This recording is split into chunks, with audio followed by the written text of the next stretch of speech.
મારું નામ પાઠક સરોજબેન ચંદુલાલ છે। અહીંયા સિક્સર કાશી વિશ્વનાથ મંદિરની બાજુમાં રહું છું અને તાલુકો જિલ્લો પણ ભાવનગર જ લાગુ પડે છે। અહીંયા રોડ બન્યો પછી ઘણી વખત રજૂઆત કરી કે અવરોધ અહીંયા જરૂરી છે, પણ કંઈ હજી સુધી કોઈ એમાં પગલાં લેવામાં આવ્યા નથી। અને અહીંયા વાહનો એટલા બધા સ્પીડમાં ચાલે છે કે કોઈ વૃદ્ધ હોય તો એને રોડ ક્રોસ કરવો હોય તો ખૂબ એને મુશ્કેલી પડે છે। પછી નાના બાળકો હોય તો અહીંથી શાળા ઘણી દૂર છે તો એને પણ આવવા જવામાં ઘણી મુશ્કેલી પડે છે। તો લોકો ધીમી સ્પીડે ચલાવતા જ નથી વાહન, એટલે અમારે અહીંયા અવરોધની ખૂબ જરૂર છે। માંગ અમારે અહીંયા બમ્પ કરાવવા છે કે જેથી લોકોના વાહનો ધીમે ચાલે તો બીજા અન્ય લોકોને અવર જવર કરવામાં મુશ્કેલી ન પડે। તંત્રને જાણ કરેલી છે? હા, તંત્રને રજૂઆત કરેલી છે, પણ કોઈ જવાબ પ્રત્યુત્તર આપ્યો નથી તંત્રએ। આ માંગ કદાચ આજે પૂરી નહીં થાય તો શું કરશો? અમારું આંદોલન આવી જ રીતે અવિરત ચાલુ રહેશે।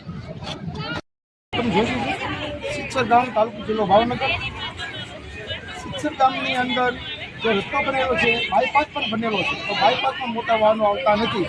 આ ગામની અંદરથી વાહનો મોટા આવે છે અને મોટા વાહનો ખૂબ ઝડપે હાલે છે। આ બમ્પ ન હોવાથી અવારનવાર અકસ્માત થાય છે।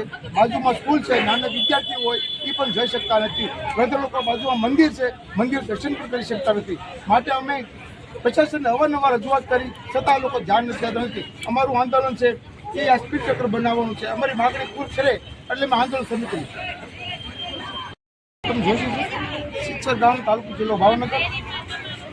સિક્સર ગામની અંદર જે રસ્તો બનેલો છે, બાયપાસ પણ બનેલો છે, તો બાયપાસમાં મોટા વાહનો આવતા નથી। આ ગામની અંદરથી વાહનો મોટા આવે છે અને મોટા વાહનો ખૂબ ઝડપે હાલે છે। આ બમ્પ ન હોવાથી અવારનવાર અકસ્માત થાય છે।